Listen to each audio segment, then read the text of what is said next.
Remy Ma and Papoose. Black love! Real black love doesn't brag. They don't brag. They don't flash. They don't do PR weddings and stunts. Pretend to like each other in front of the cameras. You don't need to follow each other on social media. You don't need to post each other on social media. You guys are together. You see each other every fucking day. I was very disappointed at what I heard took place while I was on my spiritual retreat that I had to come back to. I was just utterly up to fucking here with the bullshit. That Remy and Papoose would get online and express their deepest love and desires and admirations as they did for each other for a whole week straight. Papoose finally got some money from Clarissa and went and filed for his $350 divorce because he don't make no money. Clarissa paid that motherfucker to rap, walking her out. She is giving him a job. So now he got a little money, he can pay for the divorce. He's living with Clarissa, driving Clarissa's Bentley, and she gonna take care of him. Clarissa ain't never been with no goddamn celebrity. She don't know what this is. We're gonna start with Remy first. He knew his job at TuneCore was solidified via that bitch you was fucking over there. Play with me. I fucking dare you. Play with me. That's why he was mad that I never posted it, because he doesn't get a check from TuneCore. He was getting a percentage of the subscriptions, and he wanted me to post to my 11 million followers to subscribe to TuneCore. And I told him, tell the bitch that you're fucking at TuneCore to post it on her page.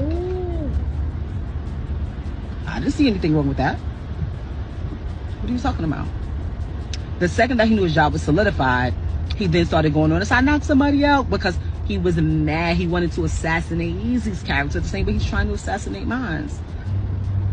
Okay? I literally peeled niggas off your ass, because niggas, I can't even go to that venue no more because the way niggas was acting when they got about, when you ran off into the night with a mask on and nobody knew where you went to. Niggas was like, we doing this, we doing this. You know what I said? Sorry guys, that's my husband still, and that's my daughter's father. I can't do nothing. Yes, he was absolutely wrong. He was dead wrong. He was out of pocket. Yeah, if y'all do something behind my back that I don't know about, whatever, but not on my watch, I'm not doing it. And that's how I behave, and that's how I handle him. Through all the tormenting and all the secrets and all everything, nobody still couldn't handle him crazy. Let's be clear. People didn't respect me on the strength of him. A lot of the shit that he got was on the strength of me. And that's how I carried it. So when people was like, when he goes on there and says, oh, he lied after I knocked him out, he lied. Like, well, we all lied. Because we were all trying to make sure that we were all good, because you did some dumb shit. But y'all know how it is with these niggas. They could do mad shit to you all day, every day, year after year, decade after decade. But the second you do something to them, the second you say, I'm done, I'm finished, all hell breaks loose. When he realized that a regular nigga that can rap, but just not the way we do it. By the way, he makes $50,000 per battle, has about 5-6 battles a year, so he makes at least $250,000 a year. You understand? Great credit score. I never seen a person with a credit score like this in my life. Like the richest people that I've been around. But anyway, unlike some people who beg me to add their name to one of my properties and I have a fucking lien on it because they don't pay their taxes. He couldn't believe and couldn't fathom why him. So while he's sitting there, she was saying, why Hitman, why Goods? Why are you fucking lying? Why are you lying? You was devastated that a regular nigga that used to work for sanitation, got a pension plan, got a 401k, that happens to rap, was able to overcome your manipulation, was able to treat me nice. Not just because the camera's on, not just because people are watching, but because he genuinely felt like that. Not because I was paying his bills, not because I was taking care of his kids. And none of that. None of that. And then after I created my battle league, Chrome 23, I helped him make another battle league that's popping. He signed himself to, he literally that day signed himself to Slit Your Wrist Records and dropped a single. That was a lot to digest in that video. You know, Pap is trying to force her to sign the divorce papers because he got another check to get from Clarissa. Clarissa's, you know, on and popping right now. And Remy is performing one verse each at her festival shows and fairground shows, okay? Remy lost a lot of years. She lost her career. With that, it's kind of like her life went on hold. It went on pause. Anybody probably would have fucked in their 20s, not 50s. Working for sanitation, his teeth, you could tell he worked for the Department of Sanitation because his teeth were unsanitized until he got the money off of you to fix his teeth. Credit score, she's never seen a credit score so big. She's trapped. Like, she feels like she lost a lot. And I get it, Pap is not innocent in this, but like, Remy just should have been more honest when she came home with him. She didn't really fuck with Pap like that because Remy's gay. Like, let's keep it a buck. The nigga she with is a beard. And Pap came out and told it. Jasmine, do we have the video of Pap saying he caught her? He let the bitch stay at his house? In 100 with you, I tried to be intimate with her. And she came in the bed with me. She slipped out of it. You know what I'm saying? I'm like, oh, okay. After she do that, she go back to sleep in the room with homegirl this particular night. I said, something is fishy here. I said, I ain't no rocket scientist. Fish is what he's talking. Something fishy in this motherfucker because there's a lot of fish being eaten, bitch. Go. She do that, she go back to sleep in the room with homegirl this particular night. I said, something is fishy here. I said, I ain't no rocket scientist, but this ain't adding up. You feel me? So, I said, damn, something wrong, something ain't right here. So one time, I had to go do something. I had to go handle some business. So I go handle business, I come back in the crib, it's a big ass crib, and they got like a long walkway to get to our bedroom. It's like a long walkway, and then on the other side is the other rooms. So I come in the crib.